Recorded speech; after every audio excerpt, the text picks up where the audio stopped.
is a big fan of our sport, which we appreciate, with a new album titled All of It, which releases later this summer on August 17th. Warner Brothers Platinum recording artist Cole Swindell. And Cole, thank you for joining us today. We know that you had a concert last night and were making your way back to Nashville, so you made a pit stop here in Kentucky. So thanks for joining us here at Kentucky Speedway. Is this your first trip here? This is my first. We've been to several races over the past couple years, but this is our first trip to Kentucky Speedway. And coming back from a concert last night, we had a random Saturday night off, and the boys are racing on Saturday night, so anytime I'm anywhere close like this and we can make it, I'm a huge fan and just glad to be here with y'all tonight. Well, we know that you are friends with a couple of our drivers that'll be displaying their talents this evening. Obviously, Ryan Blaney, Chase Elliott, Clint Boyer, Martin Truex, and Dale Earnhardt Jr. kind of come to mind, but do you have any special stories or things that you can maybe share with us here in the media center about them?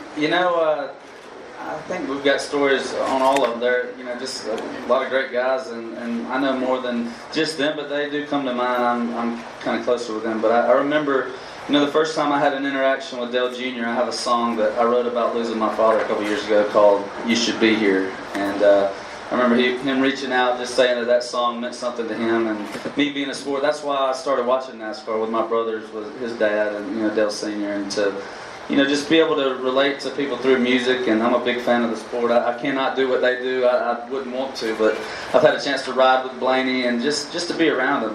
They're just normal guys, just like anybody else, but they're great people and do so much for off the track as well. And those guys are good buddies, and I'm pulling for all of them tonight. And I know we talked about you have a new album coming out later this summer. Talk a little bit about that. What kind of goes maybe for us that may not know as much about the music industry, what kind of goes into that process? Yeah, it's a lot of writing songs. I'm a songwriter, so I wrote about half of the album, and then got to pick songs that I wish I would have written for it. But it's this is my third studio album, and when I moved to Nashville over 10 years ago, I wanted to write songs and just hoped I'd maybe get a record deal. But yeah, getting to make one album is special, but this is my third, and I think it's my best one yet. And like I said, music is what I love, just like everybody around here. This is what they love, and it's cool for me to be where I am and just get to see the level of where everybody here is. And that's we got a Saturday night off. There's nowhere else I'd rather spend it than right here in Kentucky. All right, we do have time for a question or two for Cole before he has to move on. We'll start here up front, please. Cole Swindell. What's up, man? Just real quickly, we know that you're on the road. It's a grueling road trip for you, and a lot of people don't realize that sometimes you're on the road today and you're off. When you're doing songs, how many of those songs, including some of the ones that are going to be on this new album coming up, do you road test in just the car just to get the vibe? Because that's what it is right now, summer and road trips. Absolutely. We just, I always listen to music in my truck, no matter where I'm going. And I think we just put out a new song yesterday, and it's a wide open, up-tempo song. And I texted a couple of the drivers and told them, I had a new song coming, and that you ought to crank this one up in the car when you're riding around, because that, to me, that's some songs are serve a purpose, the lyrics, but some of them are just the tempo and just makes you want to roll your windows down and drive fast. And I think that new song is fitting for this sport. All right, and then we have another question over in the corner. There we go. Thank you. Cole, I know you mentioned that Dale Jr. reached out to you about that song, and I know any of us that know that song probably have the same feeling that Dale does. How many people have you heard from with stories like that? And does it amaze you when your songs touch people like that?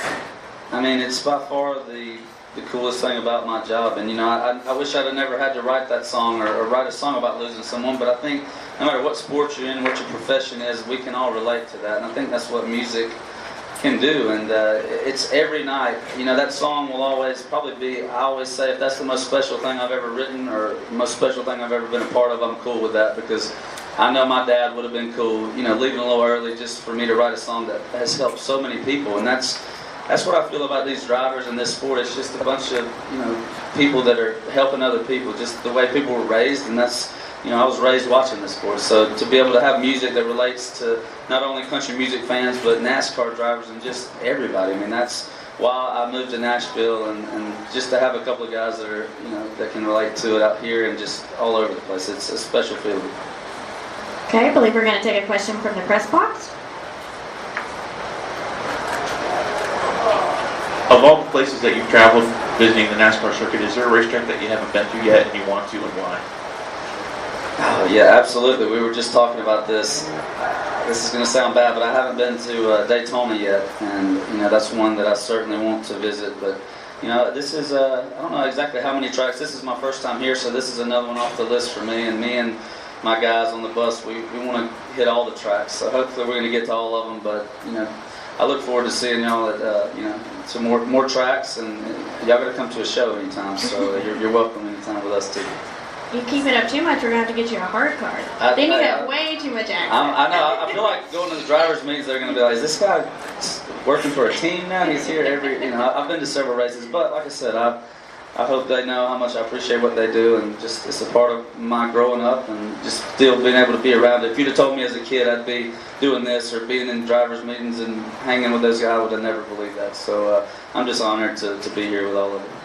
Well, we appreciate your support of the sport, and I know many people in the industry that return that favor in supporting your music. So, Cole, thanks for dropping by. We wish you the best of luck the rest of the summer. And for those that will be joining us in Indy later this summer, Cole will be joining Florida-Georgia line at Indianapolis Motor Speedway around the kickoff to the playoffs. So we look forward to seeing you again there. Awesome. Thank y'all for having me. Thanks for your time. James Ernest, Grill and Truth Radio Network, here with High Valley, Brad and Curtis. So tell us, what's the inspiration for the name? High Valley. Oh man. I was a kid. I was a little, I don't know, 6, 7, 8-year-old boy, and I always did a radio show, for myself. It was news, weather, sports, everything on a cassette recorder. The band was always called High Valley. So the band name existed before the band. Oh, wow. Yeah. So tell us, what was it like having your brother no longer in the band? Brian. Oh, man. Well, when we first started recording, it was 1988. I was a little kid. It was 3 sisters, myself, mom, and dad, and then we've been recording all our lives. But wow. Brian, So it's changed a lot over time. Yeah. Oh, yeah. Brian was with us definitely for quite a few years, and Brad and I are just the ones that moved to Nashville, and everybody else just stayed up in La Crete, Alberta, where we're from, and had a lot of kids, and Brad and I recorded a lot of songs. Nice. But we have kids too, just not as many. we're just the last 2 in our family that were crazy enough to keep doing Excellent. this. So the ones that stuck it out. I guess so. Sounds good. Are you more country, Christian, or bluegrass? Definitely country. If you heard a bluegrass band for real, and then you heard us, We would sound pretty country. Yeah. Definitely. I know what you mean, especially We're around here in Christians, but Kentucky. our music is definitely country. Oh, okay. Excellent. Yeah. And then tell us about your big award for the duet, or group of duet. Yeah, we've won it a couple times up in Canada and been nominated for it down here in the U.S. And that's one thing about being a duo. We never have to go up against Jason Aldean for any awards, so that works out pretty good. So that's a So huge who plus. are some of the other bands or duets that inspired you? Diamond Rio. Yeah, like a lot of the 90s vocal bands like Black Hawk or Restless Heart. We've been able to Shenandoah. play a few shows with Restless Heart lately, which has been amazing. Yeah. I know y'all were inspired a lot by Ricky Skaggs. Yeah. Tell us a little bit about that. Ricky Skaggs is an amazing musician and an amazing guy, and we've been fortunate to go on tour with him. And he even, on our first single, we did with him, and he sang the second verse. And so we've been able to do a lot of stuff with him, and he's been a huge inspiration for us. If we have fans out there that, they're sports fans from our perspective, they might not have heard some of your songs yet, which are some of the ones you'd recommend checking out first? Make You Mine, She's With Me. IBUB. Excellent. And then, do you all have a favorite driver? Favorite driver? Well, today, who did we just meet? We met Timmy, number 66. I think you tell me. Smith? Yeah. We met him. He's our favorite. Excellent. Yeah, I know y'all were saying And Ricky earlier Bobby. about Ricky Bobby and Talladega Nights. Bobby. Can't go wrong. Yeah. So if you're not into the racing as much, what sports are y'all into? My kids are huge into football, baseball, and basketball. Excellent. And I'm Canadian, so hockey is So huge. American football or Canadian football? American, but I want to get them to a CFL game. They've been to a lot of NFL games, Oh, so now I need to go definitely. to a CFL game. It's worth checking out. We do a show about it, and it's really exciting. The CFL is awesome. excellent. Well, I'd like to thank you, gentlemen, for being on the show today. Thank you a lot. Thank man. you. Thanks a lot. Appreciate it. Thank you.